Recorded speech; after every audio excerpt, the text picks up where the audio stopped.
প্রিয় দর্শক, ঈদ মোবারক। এই প্রথম আমরা ফ্যাসিবাদোত্তর প্রথম ঈদের আনন্দ একই সাথে পালন করতেছি। হাসিনার আমলে ঈদের ঘোষণা আসতো কখন? একবার তো এলো গভীর রাতে, অনেকে সেহরি করতে উঠে দেখলেন আগামীকাল ঈদ। এভাবেই ঈদের কালচারাল, রিলিজিয়াস, পলিটিক্যাল আর স্পিরিচুয়াল ইম্পর্টেন্সকে লঘু করে দেওয়া হচ্ছিল আমাদের অগোচরেই। ঈদ এইবার তার মহিমা নিয়ে আসছে। এই ঈদ শুধু খুশির ঈদ না, মুক্তির, স্বাধীনতার ঈদ হইয়া ফিরে আসছে। রমজানের স্বস্তি, ঈদের আনন্দময় বাড়ি ফেরা আর মুক্তির পূর্ণ আস্বাদ নিয়ে আপনাদের আর আপনার পরিবারের ঈদ শুভ আর মঙ্গলময় হোক। এই ঈদে দুনিয়াব্যাপী নিপীড়নের শিকার ভাগ্যহত মুসলমানদের জন্য দোয়া করবেন, ফিলিস্তিনের জন্য দোয়া করবেন, যারা এখনো জালেমের সাথে লড়াই করে যাচ্ছে বীরের মতো, তাদের জন্য দোয়া করবেন। আমার শরীর প্যারিসে থাকলেও আমার অন্তর আপনাদের সাথে থাকবে সব সময়। আমার জীবনের সব অপ্রাপ্তি, সব অপমান, সব হতাশা, সব কষ্ট আপনাদের মুখের হাসি দেখা ভুলে থাকার আমি শক্তি পাই। হয়তো কোনো একদিন আপনাদের সাথে সত্যি সত্যি বুক মিলায় বলতে পারবো ঈদ মোবারক। সৃষ্টিকর্তা আমাকে সেই তৌফিক যেন দেন। আসেন আজকের আলাপ শুরু করি।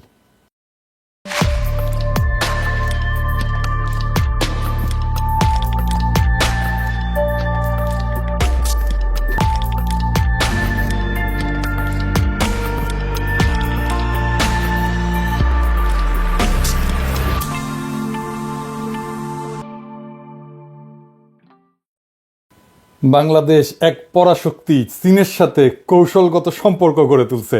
আলহামদুলিল্লাহ, এই কাজটা বাংলাদেশকে একটা অনন্য উচ্চতায় পৌঁছে দেবে। চীন সফরে আমাদের কি কি কৌশলগত সুবিধা দিচ্ছে সেটা নিয়ে আমার দর্শকদের জানাবো আলাদা এপিসোড কইরা। কিন্তু আমাদের ভুলে গেলে চলবে না যে আমাদের আর একটা দেশের সাথে সম্পর্ক তৈরি করতে হবে কৌশলগত, আমেরিকার সাথে দীর্ঘমেয়াদে। কিভাবে সেই সম্পর্ক রচনা করা যাবে সেটা নিয়ে আমাদের অবশ্যই আউট অফ দ্য বক্স চিন্তা করতে হবে, সৃজনশীল হইতে হবে আমাদের চিন্তাটা। কৌশলটা দীর্ঘমেয়াদী হবে। আমেরিকার সরকার পরিবর্তন হইলেও আমাদের সম্পর্কের যেন পরিবর্তন না হয়।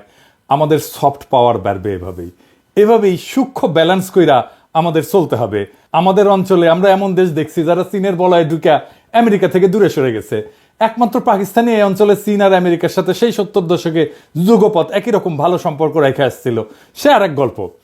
তবে মনে রেখেন, আজকের চীনের পরাশক্তি হিসেবে উত্থানের পিছনে পাকিস্তানের ভূমিকা আছে। 1971-এ পাকিস্তান চীন আর আমেরিকার সম্পর্ক তৈরিতে কাজ করছিল। এটা অন্য আলাপ, যাই হোক, সে আলাপ আজকে না। আমরা আজকে আলাপ করব কিভাবে আমরা চীনের সাথে সুসম্পর্ক রাখাও আমেরিকার সাথে একই মাত্রায় ভালো সম্পর্ক রাখতে পারি। যদিও আমরা জানি যে প্রফেসর ইউনূসের আমেরিকান লবির সাথে ভালো সম্পর্ক আছে, বাট স্টিল এইটা আমাদের একটা গুরুত্বপূর্ণ বিষয়, কারণ প্রফেসর ইউনূসকে তো আমরা চিরজীবন পাবো না। কিন্তু আমাদের এমন একটা আমেরিকার সাথে সম্পর্ক তৈরি করে রাখতে হবে যেইটার বেনিফিট আমরা যুগ যুগ ধরে পাবো। কি সেটা? আসেন সেই আলাপটা করি। আমেরিকার সাথে সম্পর্ক উন্নয়নের সময় আমাদের মাথায় রাখতে হবে এমন একটা কৌশলের কথা যা ট্রাম্পের একটা অন্যতম প্রধান নির্বাচনী প্রতিশ্রুতির সাথে যুক্ত। যেই নির্বাচনী প্রতিশ্রুতিকে আমরা পূরণ করার ক্ষেত্রে সাহায্য করতে পারি ট্রাম্পকে। কি হইতে পারে সেটা? আমরা ট্রাম্পের যেই নির্বাচনী প্রতিশ্রুতি পূরণ করতে পারবো তা হচ্ছে আমেরিকার বাণিজ্য ঘাটতি পূরণ। না, আমরা সব দেশের সাথে না, বাংলাদেশের সাথে আমেরিকার বাণিজ্য ঘাটতি পূরণ করতে পারি। আমেরিকা থেকে বাংলাদেশ আমদানির চেয়ে রপ্তানি 3 গুণ বেশি করে। মানে 2022 সালে বাংলাদেশ যুক্তরাষ্ট্র থেকে $283 কোটি পণ্য আমদানি করছে, যা দেশের মোট আমদানির 3.7%। একই অর্থ বছরে বাংলাদেশ থেকে যুক্তরাষ্ট্রে রপ্তানি হয়েছে $780 কোটি পণ্য। এটা দেশের মোট রপ্তানি আয়ের প্রায় 20%, 19.2%। এটা আমাদের শুনতে ভালো লাগে, তাই না? আমাদের ভালো লাগবে। কিন্তু আমেরিকার কি শুনতে ভালো লাগে? আমরা তোমাদের থেকে কিনি এত বেশি, তোমরা কেন আমাদের থেকে কম কেন? এটা তো আমেরিকা বলবে, তাই না? আমরা ইন্ডিয়া থেকে বেশি কিনি আর বেশি কম ইন্ডিয়াতে। এদিকে আমাদের ভালো লাগে? লাগে না তো। আমরা বারবার মনে করাই দিই না এটা। আমরা বলি পর্বত সম বাণিজ্য ঘাটতি ভারতের সাথে, তাই না? তাইলে তো আমরা কিছু কিনলেই পারি, তাই না? জি না, যা কিছু কিনলে হবে না। আমাদের এমন ভাবে কিনতে হবে যা আমাদের লাগে, প্রতিনিয়ত লাগবে অনন্তকাল ধরে, আর আমরা সেইটা কিনবো। ওই জিনিস যেখানে উৎপাদিত হয় সেই অঞ্চলের সিনেটর, কংগ্রেসম্যানদেরকে যুক্ত করব এই বাণিজ্য প্রক্রিয়ার সাথে। এই সিনেটররা তাদের অঞ্চলের বাণিজ্য বাড়ানোর জন্য কাজ করবে, আর তারা আমাদের রাজনৈতিক বন্ধু হয়ে উঠবে। এই রাজনীতিবিদদের মধ্যে ডেমোক্রেটরা থাকবে, রিপাবলিকানরাও থাকবে। আমরা বাংলাদেশ ইস্যুতে সেই স্টেটগুলোর বাই পার্টিজান, দুই পার্টিরই সাহায্য পাবো, কারণ টেকায় কথা বলে, তাই না? তো কিভাবে আমরা কাজটা করব? বাংলাদেশ আমেরিকার কৃষি প্রধান রাজ্যগুলোর সাথে সরাসরি চুক্তি কইরা খাদ্যপণ্য আমদানি বৃদ্ধি করবে, যা আমেরিকান রাজনীতিবিদদের সমর্থন আদায় সাহায্য করবে। এই সমর্থন কাজে লাগায় বাংলাদেশ রপ্তানির জন্য আমেরিকার বাজারে বিভিন্ন সুবিধা, যেমন ট্যারিফ, কোটা বৃদ্ধি, এগুলো নিশ্চিত করবে। পাশাপাশি আমদানিকৃত কাঁচামাল প্রক্রিয়াজাত করে তৃতীয় দেশে রপ্তানি বাড়ায় বাণিজ্য ভারসাম্য উন্নত করা হবে। এই কৌশল ট্রাম্পের বাণিজ্য ঘাটতি কমানোর নীতির সাথে সামঞ্জস্যপূর্ণ হয়। এটা বাংলাদেশের জন্য রাজনৈতিক লাভ বয়ে আনবে। এই পরিকল্পনায় যাওয়ার আগে আমাদের দেখতে হবে কেন আমরা আমেরিকার কৃষি পণ্য বেছে নিলাম, কেনই বা আমেরিকার সাথে সম্পর্ক উন্নয়নের জন্য এই কূটনীতিতে লিপ্ত হইতে চাই। আমাদের একটা জিনিস এখানে বুঝতে হবে, আমেরিকায় হার্টল্যান্ড বলে একটা জায়গা আছে, মানে আমেরিকার হৃদয়। সো আমেরিকার এই হৃদয়কে আমরা কেন বিজয় করতে চাই, আসেন আমরা বুঝে দেখি। আমেরিকার হার্টল্যান্ড বলতে সাধারণত মধ্য পশ্চিমাঞ্চলের কৃষিভিত্তিক রাজ্যগুলোকে বোঝায়, যা আমেরিকার অর্থনৈতিক, সাংস্কৃতিক এবং রাজনৈতিক পরিচয়ের মূল ভিত্তি হিসেবে বিবেচিত হয়। এই রাজ্যগুলোকে বলা হয় হার্টল্যান্ড। তাদের ভৌগোলিক অবস্থান, কৃষির উপরে নির্ভরশীলতা এবং ঐতিহ্যবাহী আমেরিকার মূল্যবোধের জন্য তাদেরকে হার্টল্যান্ড বলা হয়। এদের রাজনৈতিক গুরুত্ব অপরিসীম, বিশেষ করে নির্বাচনী প্রক্রিয়া এবং নীতি নির্ধারণে। তাই আমরা এই হার্টল্যান্ডকে টার্গেট করব। তো কেন এটাকে হার্টল্যান্ড বলা হয়? এক নম্বর কারণ হইতেছে এটা কৃষির কেন্দ্রস্থল। যেমন আইওয়া, Nebraska, Kansas, Illinois, south Dakota, এইটা আমেরিকার সোয়াবিন, ভুট্টা, গম, গবাদি পশু এই উৎপাদনের 60%-এর বেশি যোগান দেয়। যেমন ধরুন আইওয়া একাই যুক্তরাষ্ট্রের 30% সোয়াবিন উৎপাদন করে। 2 নম্বর কারণ হচ্ছে ভৌগোলিক অবস্থান। এই রাজ্যগুলা যুক্তরাষ্ট্রের মধ্যাঞ্চলে, তাই না? দেখতেছেন তো, যা দেশটাকে পূর্ব পশ্চিম উপকূলের সাথে সংযুক্ত করছে। 3 নম্বর কারণ হচ্ছে সাংস্কৃতিক প্রতীক, এটা আমেরিকার। হার্টল্যান্ডকে আসলে রিয়েল আমেরিকা বলা হয়, যেমন যেখানে কঠোর পরিশ্রম, পারিবারিক মূল্যবোধ এবং সাম্প্রদায়িক ঐক্য এটা প্রাধান্য পায়। তো এই হার্টল্যান্ডের রাজনৈতিক গুরুত্বটা কেন বেশি? 5টা কারণ আছে রাজনৈতিক গুরুত্ব বেশি হওয়ার কারণে। 1 নম্বর কারণ হইতেছে এইটা প্রেসিডেন্ট নির্বাচনের নিয়ামক। আইওয়া ককাস এইটা প্রত্যেক প্রেসিডেন্ট নির্বাচন চক্রের প্রথম প্রাইমারি প্রতিযোগিতা হয় এইখানে আইওয়াতে। এখানে যে প্রার্থী জয়ী হয় মিডিয়া কাভারেজটা বেশি পায়, ন্যাচারালি প্রথম হয়েছে ইলেকশন। যেমন জিমি কার্টারে যে 1976 সালে, ওবামা 2008 সালে এইখানে জিতেই নিশ্চিত করছিল সে আসলে জিতে যাবে ফাইনাল ইলেকশনে। 2 নম্বর হইতেছে ইলেকটোরাল কলেজের ভোট। হার্টল্যান্ড রাজ্যগুলোতে মোট 40 থেকে 50টা ইলেকটোরাল ভোট আছে, যেমন মিসৌরিতে 10টা, আইওয়াতে 6টা। এইগুলো কিন্তু সুইং স্টেট, মানে প্রেসিডেন্ট নির্বাচনের ফলাফল নির্ধারণে অত্যন্ত গুরুত্বপূর্ণ এইখানকার ভোটগুলা। 3 নম্বর হইতেছে কৃষি লবির শক্তি। American Farm Bureau Federation, AFBF, এবং ন্যাশনাল কর্ন গ্রোয়ার্স অ্যাসোসিয়েশন এর মতো সংগঠনগুলা কৃষি নীতি, তারপরে ভর্তুকি, বাণিজ্য চুক্তিতে সরাসরি প্রভাব রাখে মার্কিন নীতি নির্ধারণে। যেমন চীন মার্কিন বাণিজ্য যুদ্ধের সময় হার্টল্যান্ড সিনেটররা ট্রাম্পকে চাপ দিছিলেন যে সোয়াবিন রপ্তানির এই যে সমাধান করতে, দেখছেন। 4 নম্বর হচ্ছে এনার্জি নীতিতে প্রভাব এই অঞ্চলের। এরা ইথানলের উৎপাদন করে। ইথানল মানে মদ তৈরিতে লাগে আর কি। ওই আইওয়া আর নেব্রাস্কা যুক্তরাষ্ট্রের 50% ইথানল উৎপাদন করে। আমেরিকার জ্বালানি নীতি তাদেরকে বাদ দিয়ে করতে পারে না। হার্টল্যান্ডের সিনেটররা প্রায় জ্বালানি মিশনে ইথানল ম্যান্ডেট আছে, যেমন এই যে রিনিউয়েবল ফুয়েল স্ট্যান্ডার্ড, এই সমস্ত বাধ্যতামূলক করার জন্য ভোট দেন। 5 নম্বর হচ্ছে বাণিজ্য নীতিতে প্রভাব। হার্টল্যান্ডের রাজ্যগুলো কৃষি রপ্তানির উপরে নির্ভরশীল, যেমন আইওয়ার 30% অর্থনীতি কৃষি সম্পর্কিত। তাই বাণিজ্য চুক্তি বা ট্যারিফ ইস্যুতে তাদের যে মতামত সেইটা সরাসরি ওয়াশিংটনের সিদ্ধান্তকে প্রভাবিত করে। 6 নম্বর হইতেছে সাংস্কৃতিক যুদ্ধের প্রতীক। হার্টল্যান্ড রাজ্যগুলোর এগুলো রক্ষণশীল এলাকা। এইখানে যেমন ধরেন গর্ভপাত বিরোধী আইন, তারপরে বন্দুক অধিকার, ট্রাম্পের মতো প্রার্থীরা এইখানে এই যে সাইলেন্ট মেজরিটি তার সমর্থন পায়। এইবার এসে বুঝে দেখি একটা খুব ইন্টারেস্টিং জিনিস, হার্টল্যান্ডের 5টা প্রধান রাজ্য কি কি এবং তাদের প্রভাবগুলো কোথায় কোথায়। এডিটর সাহেব এটা একটু দেখান, এই যে প্রভাবগুলো। রাজ্যের নাম লিখবেন, তারপরে প্রধান পণ্য লিখবেন, রাজনৈতিক নেতা কে ওই অঞ্চলের প্রধান, আর প্রভাবের ক্ষেত্রটা কি। যেমন ধরেন আইওয়া, প্রধান পণ্য কি? প্রধান পণ্য সোয়াবিন, ভুট্টা। এর রাজনৈতিক নেতা হচ্ছে চাক গ্রাসলি, সিনেটর। এইটা কোন কোন ক্ষেত্রে সে প্রভাব রাখে, যেমন কৃষি নীতিতে সে প্রভাব রাখে, ইথানল নীতিতে প্রভাব রাখে। তারপরে ধরেন নেব্রাস্কা, প্রধান পণ্য হচ্ছে গবাদি পশু, ইথানল, আর রাজনৈতিক নেতা হচ্ছে ডেভ ফিশার, সিনেটর, এ জ্বালানি নীতিতে প্রভাব রাখে।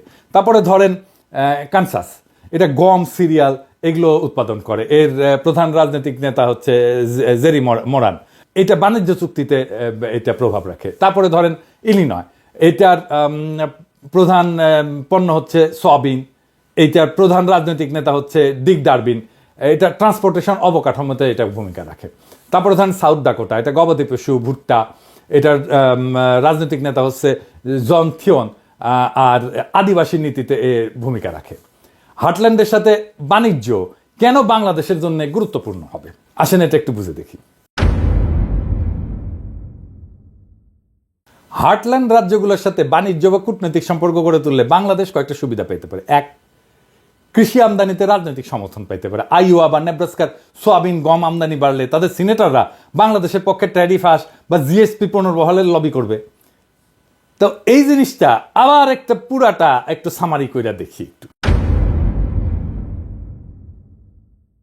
তো আমরা তো দেখলাম যে কোন কোন আমেরিকান স্টেটের সাথে আমরা বাণিজ্য করবো, আর সেই বাণিজ্য উদ্যোগের সাথে কোন রাজনীতিবিদকে যুক্ত করব, সেটা তো প্রথমে আমাদের চিহ্নিত করতে হবে। এবং আমরা দেখলাম যে কৃষি প্রধান রাজ্যগুলো কি কি, আইওয়া, এখানে সোয়াবিন, ভুট্টা পাওয়া যায়, টেক্সাস গম, গবাদি পশু, ইলিনয় সোয়াবিন, ক্যালিফোর্নিয়া বাদাম, দুগ্ধজাত পণ্য, নেব্রাস্কা গবাদি পশু, এগুলোও যুক্ত হইতে পারে। আমি যেগুলো দেখালাম এটার বাইরে এই রাজ্যগুলো যুক্ত হইতে পারে। এই রাজ্যগুলো কৃষি রপ্তানির উপর নির্ভরশীল এবং তাদের প্রতিনিধিরা, সিনেটররা বাণিজ্য চুক্তির মাধ্যমে কৃষকদের স্বার্থ রক্ষায় সক্রিয়। ট্রাম্প সমর্থিত রাজ্যগুলোতে রিপাবলিকান নেতাদের সাথে সম্পর্ক গড়ে তুললে যুক্তরাষ্ট্রের ফেডারেল পর্যায়ে সমর্থন পাওয়া সহজ হবে। এই স্টেটগুলোর প্রভাবশালী সিনেটরগুলো তো আমরা দেখলাম, নাম দেখলাম, শুনলাম। এর বাইরেও ধরেন টেক্সাসে টেড ক্রুজ আছে, ও কিন্তু রিপাবলিকান সিনেটর, আর জন কর্নিন আছে, সেও রিপাবলিকান সিনেটর। নেব্রাস্কার ডেভ ফিশার, সে কিন্তু রিপাবলিকান সিনেটর। এরপরে আমরা করবোটা কি? আমরা স্টেট স্তরে চুক্তি এবং কূটনীতি শুরু করতে হবে। এর মধ্যে করতে হবে এমএইউ সিগনেচার করতে হবে, মেমোরান্ডাম অফ আন্ডারস্ট্যান্ডিং। এই যে টার্গেট রাজ্যগুলো, সেটার সাথে দীর্ঘমেয়াদী চুক্তি করে গম, সোয়াবিন, ডাল ইত্যাদি আমদানি নিশ্চিত করা বাংলাদেশ আমাদের লাগেই। বাংলাদেশ প্রত্যেক বছর আইওয়া থেকে 1 মিলিয়ন টন সোয়াবিন আমদানি চুক্তি করতে পারে। তারপর করতে হবে রাজনৈতিক লবিং। আমেরিকান সিনেটরদের বাংলাদেশ সফরে আমন্ত্রণ জানাতে হবে এবং কৃষিখাতের সম্ভাবনা দেখাতে হবে। ওয়াশিংটন ডিসিতে বাংলাদেশ দূতাবাসের মাধ্যমে ট্রেড কাউন্সিল গঠন করতে হবে, যা টেক্সাস, আইওয়ার মতো রাজ্যের সাথে সংযোগ স্থাপন করবে। আমরা আরো অনেক কিছু করতে পারি, যেমন ধরেন বাংলাদেশ আইওয়া এগ্রিকালচারাল পার্টনারশিপ, এরকম ইভেন্ট আয়োজন করতে পারি যেখানে আমেরিকান কৃষক এবং বাংলাদেশি ক্রেতাদের সংযুক্ত করা হবে। এই কৌশল যে কাজ করে এটা চীন করে দেখাইছে 2020 সালে। চীন আইওয়ার সাথে 200 বিলিয়নের সোয়াবিন চুক্তি করছিল, যা চীন আর আমেরিকার রাজনৈতিক সম্পর্ক উন্নয়নে সাহায্য করছিল। এখন ধরেন কতটা খাদ্যপণ্য আমদানি করা যাইতে পারে? আমার হিসাবে, আমি তো এক্সপার্ট না, তারপরেও আমার যেটুকু পড়ে শুনে দেখলাম আর কি, ধরেন আইওয়া থেকে সোয়াবিন, ভুট্টা 5 বছরে বার্ষিক 1 মিলিয়ন টন সোয়াবিন আমদানি চুক্তি করা যেতে পারে। 500 মিলিয়ন এইটার দাম হবে আর কি প্রত্যেক বছরে। টেক্সাস থেকে গম, তারপরে গরুর মাংস, এটা আমরা আনতে পারি। তারপরে প্রক্রিয়াজাত গম, আটা, ময়দা, হালাল গরুর মাংস আমদানি, এটা প্রায় $200 মিলিয়ন মতো করা যেতে পারে। ক্যালিফোর্নিয়া থেকে দুধের পণ্য, দুগ্ধজাত পণ্য, পাস্তুরাইজড মিল্ক পাউডার, এটা ধরেন প্রায় 100 মিলিয়ন বছরে আমরা আমদানি করতে পারি। এরপরে যা করতে পারি তা হইতেছে আমদানিকে রপ্তানির সুবিধায় রূপান্তর করা। যেমন ধরেন ট্যারিফ কমানোর জন্য চাপ দেওয়া। বাংলাদেশি পোশাক শিল্পের জন্য আমেরিকার বাজারে ট্যারিফ বর্তমানে এটা বোধহয় 15.5% মতো। তো এইটা কমানোর জন্য আমরা বলতে পারি, চুক্তির শর্ত হিসেবে দিতে পারি। উদাহরণ হিসেবে আমরা বলতে পারি যে আমরা তোমাদের সোয়াবিন কিনবো, তোমরা আমাদের তৈরি পোশাকের ট্যারিফ কমাও। ট্যারিফ যদি হ্রাস পায় তাহলে রপ্তানি 20% বাড়ানো সম্ভব। আরও জায়গা আছে, যেমন কোটা বৃদ্ধি। চামড়া এবং হালকা ইঞ্জিনিয়ারিং পণ্যের রপ্তানি কোটা বাড়ানোর দাবি করতে পারি আমরা। এটা কিন্তু কোটার মধ্যে থাকার কারণে আমরা আরও বেশি রপ্তানি করতে পারতাম, পারি না এখন। এছাড়াও যেটা করা যেতে পারে সেটা হইতেছে ধরেন স্পেশাল ইকোনমিক জোন করা যেতে পারে। আমেরিকান কোম্পানিগুলোকে এই স্পেশাল ইকোনমিক জোনে বিনিয়োগের জন্য উৎসাহিত করা যেতে পারে, যা যুক্তরাষ্ট্রে রপ্তানিযোগ্য পণ্য উৎপাদন করবে। যেমন ধরা যাক মেডিকেল ডিভাইস, ওরা এটা আমাদের এখানে উৎপাদন করতে পারে, খুব অল্প জায়গা লাগবে কিন্তু অনেক প্রচুর দাম। আর কি করা যায়? যেমন ধরেন ভ্যালু অ্যাডেড রপ্তানি বৃদ্ধি, প্রক্রিয়াজাত খাবার রপ্তানি। আমেরিকা থেকে আমদানিকৃত সোয়াবিন থেকে সোয়াবিন তেল উৎপাদন করে মধ্যপ্রাচ্যে বা ইউরোপে আমরা রপ্তানি করতে পারি। জয়েন্ট ভেঞ্চার করতে পারি আমেরিকান কোম্পানিগুলোর সাথে পার্টনারশিপ করে, এগুলো প্রক্রিয়াজাত খাদ্য প্যাকেজিং। যেমন আমরা হালাল ফুড, এইটার প্যাকেজিংগুলো করতে পারি, করে আবার আমেরিকাতেই বিক্রি করতে পারি। এটার উদাহরণ আছে কিন্তু, যেমন ধরেন ভিয়েতনাম। ভিয়েতনাম আমেরিকান কাঁচামাল আমদানি করে, ইলেকট্রনিক্সের উৎপাদন করে, এবং বছরে 126.5 বিলিয়ন ডলারের ইলেকট্রনিক্স পণ্য রপ্তানি করে ভিয়েতনামে। এইটা হইতেছে তাদের মোট রপ্তানির প্রায় 1/3। কি পরিমাণে রপ্তানি করে চিন্তা করেন। এই কাজে কেমন ফলাফল আসতে পারে এটা অনুমান করাটা কঠিন, তবে আমরা যদি খুব কম করেও ধরি আর কি, তাহলে আমাদের বাণিজ্য ঘাটতি তো আমেরিকার সাথে হ্রাস পাবে। 5 বছরের রপ্তানি আমরা প্রায় 12 বিলিয়নের মতো করতে পারবো, আর আমদানি করব 8 বিলিয়ন, নিয়ে যাওয়া সম্ভব আমদানি 8 বিলিয়নে। এর বাইরে কি কি করতে হবে? এর বাইরে 1 নাম্বার করতে হবে মিডিয়া ন্যারেটিভ এবং ম্যানেজমেন্ট করতে হবে। আমেরিকাতে প্রচারণা চালাইতে হবে যে এরকম বলবে যে বাংলাদেশ যেভাবে আমেরিকার হার্টল্যান্ড রাজ্যগুলোকে সাহায্য করছে। ডকুমেন্টারি করতে পারি, ফক্স বিজনেসে করতে পারি, সিএনবিসিতে করতে পারি, সিএনএনে করতে পারি।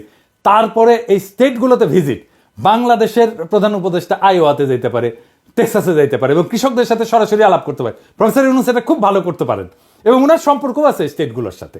গ্রামীণের অপারেশন আমার ধারণা অনেকগুলো স্টেটে আছে।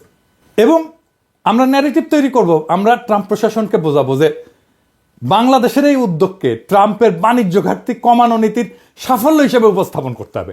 ট্রাম্পকে বলতে হবে যে দেখিস আমরা ছোট দেশ, কিন্তু তোমার বাণিজ্য ঘাটতি কিন্তু কমাই দিলাম, এই উদ্যোগ আমরা নিজে থেকেই নিচ্ছি।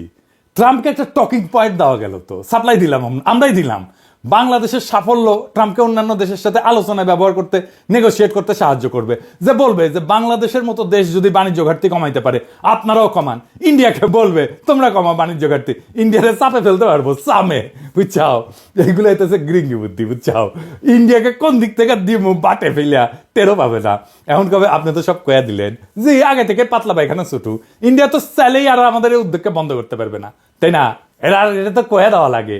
আর এটা বাগড়া দিলে কত প্ল্যান আছে, মেলা প্ল্যান, হাজার হাজার প্ল্যান বের করা যাবে। বাংলাদেশের জন্য কৌশলগত ভারসাম্য রক্ষা করাই হলো দীর্ঘমেয়াদী কূটনৈতিক সাফল্যের মূল চাবিকাঠি। চীনের সাথে সুসম্পর্ক বজায় রেখা, একই সাথে আমেরিকার সাথে একটা শক্তিশালী এবং টেকসই বাণিজ্যিক সম্পর্ক গড়ে তোলা আমাদের জন্য অপরিহার্য। আমরা যদি আমেরিকার হার্টল্যান্ড রাজ্যগুলোর সাথে কৃষিভিত্তিক বাণিজ্য সম্প্রসারণ করতে পারি, তাহলে সেই সম্পর্ক শুধু অর্থনৈতিক সমৃদ্ধি না, বরং কূটনৈতিক অবস্থানকেও শক্তিশালী করবে। এই নতুন পথ চলা আমাদের শুধু বাণিজ্য ঘাটতি পূরণে সাহায্য করবে না, বরং রাজনৈতিক প্রভাব বিস্তারের একটা সুবর্ণ সুযোগ তৈরি করে দিবে। বুদ্ধিমত্তার সাথে রাজনৈতিক এবং অর্থনৈতিক ভারসাম্য রক্ষা করে চলতে পারলেই বাংলাদেশ আন্তর্জাতিক অঙ্গনে একটা স্থিতিশীল এবং আত্মনির্ভরশীল রাষ্ট্র হিসেবে প্রতিষ্ঠিত হইতে পারবে, এবং আমাদের স্বাধীনতা এবং সার্বভৌমত্ব দীর্ঘমেয়াদে রক্ষা পাবে। আমাদের এই কৌশল শুধু বাংলাদেশ আমেরিকা সম্পর্কের একটা নতুন অধ্যায় না, বরং আন্তর্জাতিক কূটনীতির মঞ্চে বাংলাদেশের অবস্থানকে আরো সুদৃঢ় করার প্রতিশ্রুতি। আসেন এই কৌশলগত চিন্তার উদ্ভাবনী দৃষ্টিভঙ্গি নিয়ে আগায় যাই। বাণিজ্য মন্ত্রণালয় এবং পররাষ্ট্র মন্ত্রণালয় এই কাজে যদি একসাথে আগায়, আমাদের সাফল্য সুনিশ্চিত। বাংলাদেশকে একটা সমৃদ্ধ এবং শক্তিশালী জাতি হিসেবে বিশ্ব দরবারে আমরা তুলে ধরতে পারবো ইনশাল্লাহ। ইনকিলাব জিন্দাবাদ।